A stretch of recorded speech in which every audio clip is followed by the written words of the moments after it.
Welcome back to my channel BU study point. आज हम पढ़ने वाले हैं बी सेकेंड सेमेस्टर के मेजर सब्जेक्ट इंग्लिश के कुछ MCQ क्वेश्चन। ये हमारी यूनिट सेकंड होने वाली है और इस यूनिट का नाम है स्टैंजा फॉर्म्स।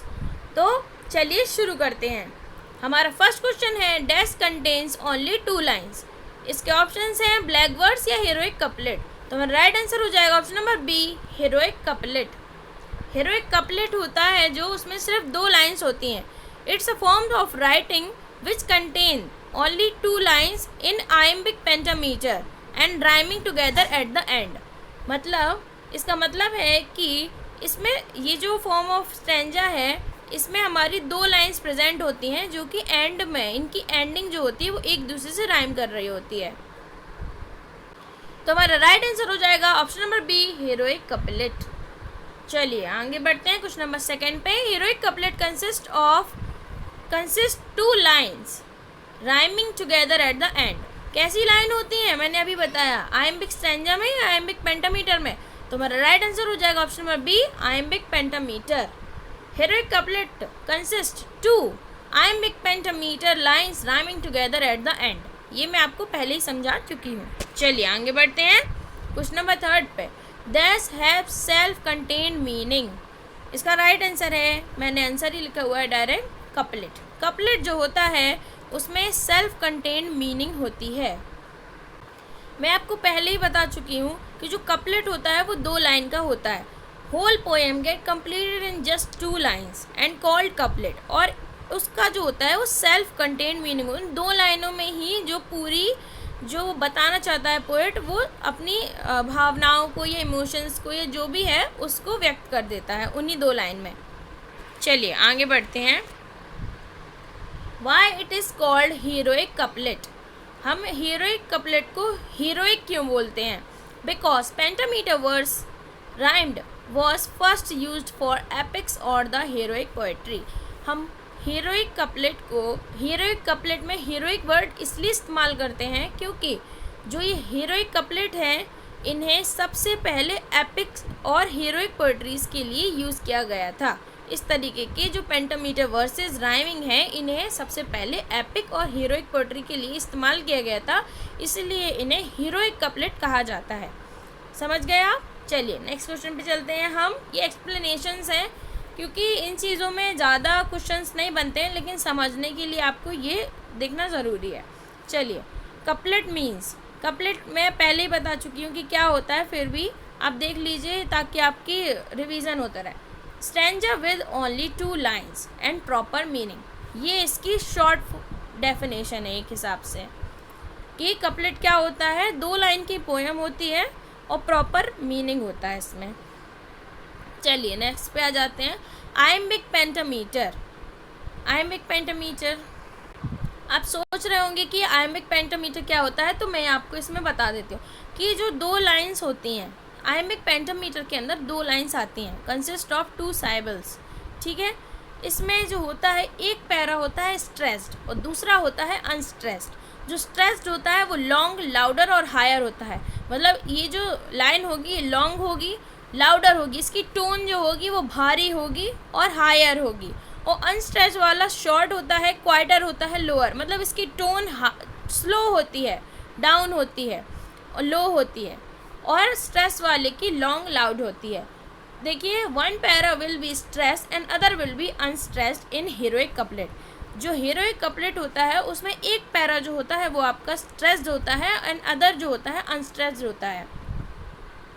ये आप देख सकते हैं कि कौन सा पैरा है, जो लॉन्ग है तो वो स्ट्रेस्ड होगा और जो शॉर्ट है वो अनस्ट्रेस्ड होगा। ये मैंने आपको पूरा एक्सप्लेन कर दिया है हीरोइक कपलेट के बारे में। इसके आगे आपको जानने की ज़रूरत नहीं है, इतना ही आपके सिलेबस में आएगा, बहुत ज़्यादा डीप में जाने की भी ज़रूरत नहीं है। This is enough. चलिए नेक्स्ट पे चलते हैं हम। क्वेश्चन नंबर 7 पे आ जाते हैं अपने। Dash contain total 9 lines, heroic couplet और स्पेंसेरियन स्टैंजा। तो हमारा राइट आंसर हो जाएगा option number B, Spenserian stanza consist only total 9 line. देखिए स्पेंसेरियन जो स्टैंजा होता है उसमें जो फर्स्ट 8 लाइन जो होती हैं वो आइम्बिक पेंटामीटर के अंदर लिखी जाती हैं और जो लास्ट लाइन होती है वो हेक्सामीटर में लिखी जाती है। मतलब 8 जो लाइंस होती हैं वो आइमिक पेंटामीटर में होती हैं, मतलब एक स्ट्रेस्ड दूसरी अनस्ट्रेस्ड, ऐसे कर करके 8 लाइनें होती हैं। और लेकिन लास्ट जो 9वीं लाइन होती है वो हेक्सामीटर में लिखी जाती है। चलिए आगे बढ़ते हैं, क्वेश्चन नंबर 8 पे आ जाते हैं अपने। Spencerian stanza first dash line in dash. तो अभी मैंने आपको बताया कि जो फर्स्ट कितनी लाइंस होती हैं, 8 लाइंस होती हैं, वो किस में होती हैं, आइम्बिक पेंटामीटर में। तो हमारा राइट आंसर हो जाएगा ऑप्शन नंबर ए। चलिए आगे बढ़ते हैं क्वेश्चन नंबर 9 में। Spenserian's last line is in. Spenserian stanzas की लास्ट लाइन किस में होती है, हॉरिजॉन्टल में या हेक्सामीटर में? हेक्सामीटर, क्या बताया था मैंने आपको, हेक्सामीटर। और हाँ, अगर आपको मेरा वीडियो पसंद आ रहा है तो प्लीज़ इसे लाइक शेयर एंड सब्सक्राइब कीजिए, इससे मुझे काफ़ी मोटिवेशन मिलता है वीडियोस बनाने का। चलिए आगे बढ़ते हैं, क्वेश्चन नंबर 10 पे आ जाते हैं अपने। Spencerian stanza is invented by Robert kind या फिर एडमंड स्पेंसर। देखिए इसमें सीधा सा नाम दिया हुआ है, स्पेंसेरियन स्टैंजा दिया है और नाम में भी स्पेंसर है, तो साफ सी बात है हमारा ऑप्शन नंबर बी राइट हो जाएगा। एडमंड स्पेंसर हमारा राइट आंसर है।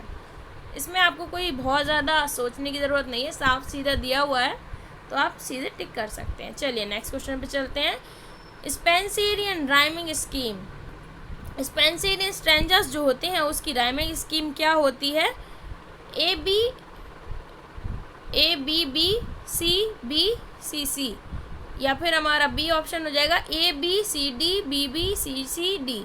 तो हमारा राइट आंसर हो जाएगा option number A B B C C. ये हमारी राइमिंग स्कीम है स्पेंसेरियन स्टैंजा की। चलिए आगे बढ़ते हैं, question number 12। Dash is poetry with metres but no rhyming scheme. ऐसी कौन सी पोएट्री है जिसमें पोएट्री होती है, मीटर्स होते हैं, लेकिन कोई राइमिंग स्कीम नहीं होती है? तो हमारा राइट आंसर हो जाएगा option number A black verse. Black verse एक तरीके की ऐसी पोएट्री है जिसमें कोई भी राइमिंग स्कीम नहीं होती है, कोई भी राइमिंग स्कीम इसमें नहीं यूज़ की जाती है, लेकिन मीटर्स इसमें प्रेजेंट होते हैं। चलिए नेक्स्ट क्वेश्चन पे चलते हैं हमारे, question number 13। Black verse was first used by dash in English language. मतलब इसमें पूछा गया है कि ब्लैक वर्स का सबसे पहला यूज़ इंग्लिश लैंग्वेज में किसके द्वारा किया गया था, एडमंड स्पेंसर या हेनरी होवर्ड? तो हमारा राइट आंसर हो जाएगा option number B, Henry Howard हमारा राइट आंसर हो जाएगा। चलिए नेक्स्ट क्वेश्चन पे चलते हैं हमारे। Group of 4 lines are called.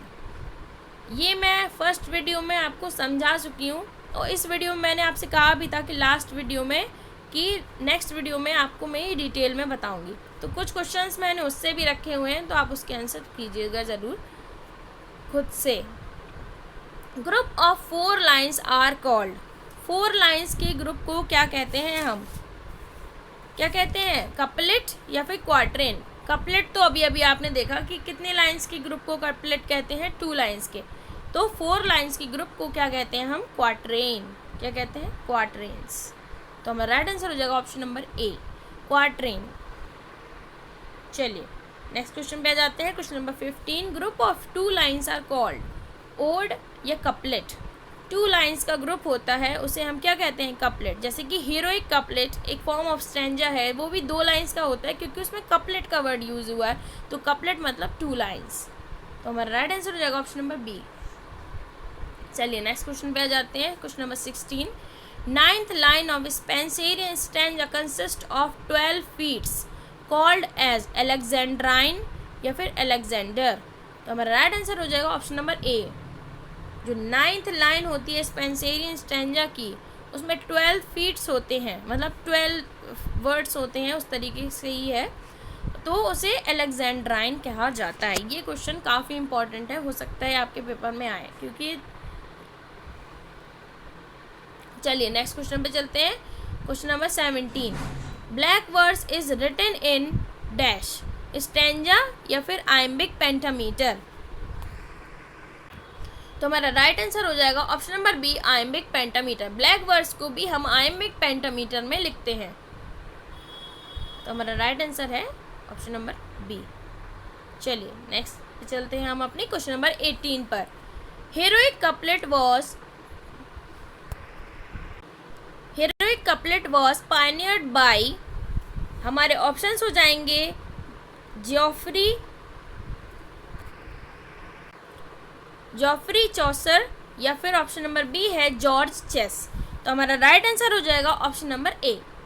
Option number ए हमारा राइट आंसर है। चलिए नेक्स्ट क्वेश्चन पे चलते हैं हम अपने question number 19। Dash introduce black words in England, earl of सरे या फिर पिंडार वर्ड्स। तो हमारा राइट आंसर हो जाएगा option number A earls of सरे।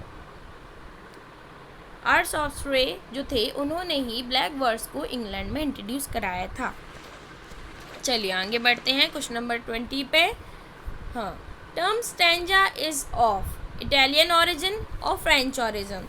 तो हमारा राइट आंसर हो जाएगा ऑप्शन नंबर ए इटालियन ओरिजिन। जो टर्म स्टैंजा है वो एक इटालियन ओरिजिन का वर्ड है। ये कहाँ से आया है? इटालियन ओरिजिन है ये, इटली से ये ओरिजिनेट किया है। चलिए आगे बढ़ते हैं क्वेश्चन नंबर 21 पर हमारे। Which kind of meter is used in black words, किस तरीके का मीटर यूज़ किया जाता है ब्लैक वर्ड में? मोनोमीटर और पेंटामीटर। तो हमारा राइट आंसर हो जाएगा ऑप्शन नंबर बी पेंटामीटर। मैंने आपको ऊपर बताया था ना कि ब्लैक वर्ड्स काय में लिखा जाता है? आयम्बिक पेंटामीटर में। तो साफ सी बात है कि कौन सा मीटर होगा? आयम्बिक पेंटामीटर है तो पेंटामीटर ही यूज़ होगा, मोनोमीटर यूज़ तो नहीं होगा। चलिए आगे बढ़ते हैं। ये देखिए मैं आपको यहाँ पे पूरा बता देती हूँ कि कौन सी लाइन, कितनी लाइंस जो होती हैं, किन्हें क्या बोला जाता है। तो देखिए ऑक्टेव जो होता है वो 8 लाइंस का सेट होता है। 8 लाइंस को एक साथ लिखा जाता है जब उसे ऑक्टेव कहा जाता है। ट्रेसेट जो होता है वो 3 लाइनों का सेट होता है। कपलेट जो होता है वो 2 लाइनों का सेट होता है, उसे हम कपलेट कहते हैं। सेसेट जो होता है वो 6 लाइंस का सेट होता है और क्वार्टरेन जो होता है वो 4 लाइंस का सेट होता है। ये सब चीज़ें मैं आपको पहले ही बता चुकी हूँ। अगर आपको तब नहीं समझ आई तो अभी आप ये समझ सकते हैं। ये कोई बहुत ज़्यादा रॉकेट साइंस वाली चीज़ नहीं है, बहुत सिंपल है। आप एक आध बार देखेंगे तो आपको पूरा समझ आ जाएगा। इसमें कोई बहुत ज़्यादा सोचने की बात है नहीं। चलिए तो ये हमारी वीडियो यहीं तक थी। अगर आपको मेरी वीडियो पसंद आई है तो प्लीज़ इसे लाइक, शेयर एंड सब्सक्राइब ज़रूर कीजिएगा। आपके एक लाइक एंड सब्सक्राइब से मेरा मोटिवेशन बढ़ता है और मुझे वीडियो बनाने के लिए और ज़्यादा प्रोत्साहन मिलता है। चलिए, थैंक यू फॉर वॉचिंग।